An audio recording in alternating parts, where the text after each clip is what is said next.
Hi, good morning. Good morning mga kachismosa. Mag-umpisa na tayo. Kaya kakautak ko ba? Kakautak ko kanina. Kaya nakaisip na ako dito. Nakilala ko siya. O, kape. Paubos na to kakautak ko kanina. Kaya naubos ang kape ka. Pungal.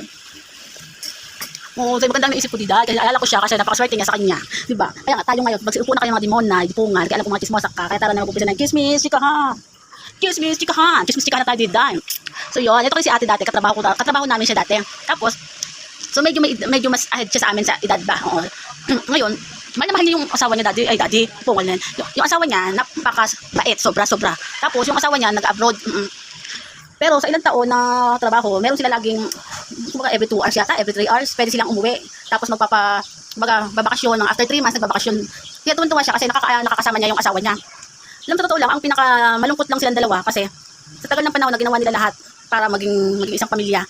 Nagpakaan sila sa mga trabaho nila, sobrang masipag. Pero dahil, ang naging problema lang, pinakamalungkot nila ay yung hindi sila magkaanak. Hindi sila magkaanak.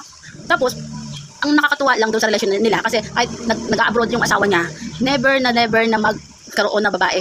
Oo, never man lang nagkaroon na ibang babae yung asawa niya kasi busy rin sa trabaho. Tapos ito si ate, nakatrabaho namin nga nun si ate, yun, never din yung nakapaglandian. Never yung nakapaglandian man lang sa iba. O nakipagchismisa sa mga lalaki, pero katrabaho lang. Pero hindi siya nakipaglampungan kasi di ba lang marami kasi gano'n na. Pag nasa ibang bansa, yung mga naging jowa-jowa, mga babae, mga lalaki, may mga naging kalandian, di ba gano'n? Pero ito si ate, never man lang lumandi noon.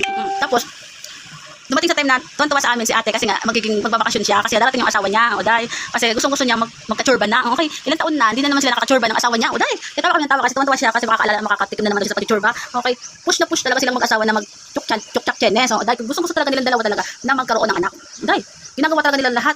Kung pag nasa bakasyon yung asawa niya, talagang lahat nagpo-focus silang dalawa para lang magtukyakan. Totoo lang dahil alala mo na ikaw minsan mo lang makita yung jowa-jowaan mo o karelasyon niya ay mag-focus lang kayo sa tukyak chenes. Oo, at least hindi ka nasa ibang tao para makapagtukyanes, no? At least silang dalawa kahit na minsan lang sila magkita sa bawat taon na nangyayari dahil sa mga trabaho. Sila naging focus talaga dahil. Tapos sa lahat-lahat ng ginawa nila, nagplano silang dalawa. Nag-usap si lalaki bago siya umalis sa Pinas. Nag-usap sila mag-asawa na magtukyanes sila, tukyak chenes dadayo. Pero bago sila magplano na magpunta sa isang lugar para makapag-relax silang dalawa, para makapag-enjoy dahil matagal silang din nagkita, tapos habang makapag-tukyak-chenes, yun, plano talaga nila magpapunta muna sa doktor. Oo, silang dalawa mag-asawa, pumunta sila sa isang ospital.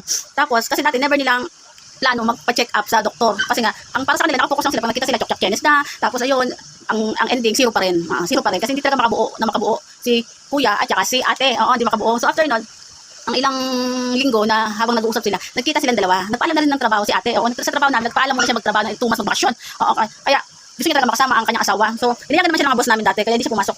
Yun, sa sawawan naman ng Diyos, after 3 months, paalis na uli si kuya. Oo, dahil nagulat kami, at least nakapag-chocolate kami di dahil kasi kuya paalis na kasi after 3 months kailangan na uling umalis. Yun, kaya tuwan-tuwa kami kasi sabi namin at least nakapag-chocolate ka after 3 months buong buo ka sa kompleto. Dahil pagkatrabaho minsan medyo nakakapag absent dahil pagod na. Pero doon sa pag-chocolate di dahil talagang focus di dahil walang sakit na sakit kasi diretso. Yan, natawa kami doon kay Dida kay nag-ano siya sa pagkukwento niya sa amin yung palang ending siya pala ay nabuntis siya dahil. Oo, tuwan-tuwa siya talaga na naging buntis siya. So ngayon ang naging araw na ito na siya, huli nagtrabaho na huli. Oo, nagpaalam siya sa amin na ito na ngayong araw na to, magpo-focus na siya, mag-alaga ng tiyan niya kasi nga buntis na siya dahil.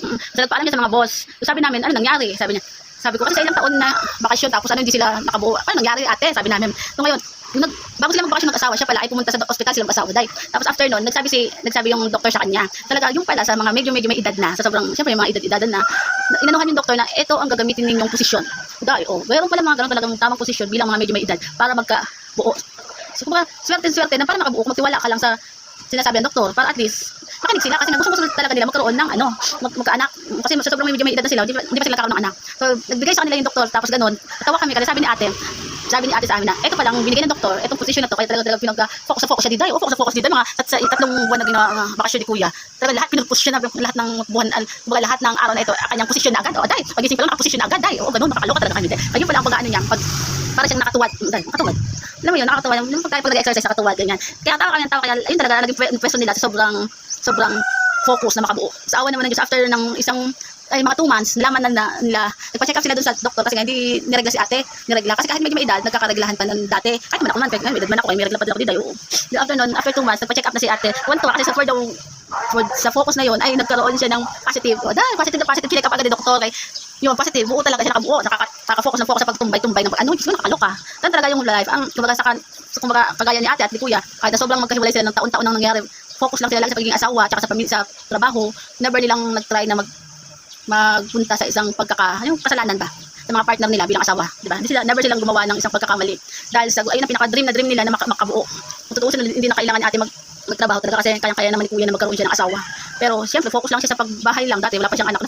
Baka boring ba? Kaya nagtatrabaho siya. Pero ngayon sa awa naman ng Diyos, yun, nakabuo na silang dalawang mag-asawa. Yun. Kaya tuwan-tuwa, after 3 months, siyempre at least si kuya, sa 2 months, nakabuo na siya si ate. O, after 3 months, aalis na siya. Punta na siya ulit sa abroad. Yun. Pero tuwan-tuwa naman sila kasi pag bago naman siya lumabas ng baby, bago siya manganak, darating din si kuya kasi nga para dumating siya na lalabas yung bagong baby nila, di ba? Yung positive, yun lang, pa-check lang ako kasi sila may mga kung paano mag-chuk-chak kenes pag yung para makabuo. Yan, ganun din dahil kaya dapat lang antay-antay lang sa mga nasa abroad, hindi puro lang maka-chuk-chak kenes sa mga tao makikita para maka-relax lang.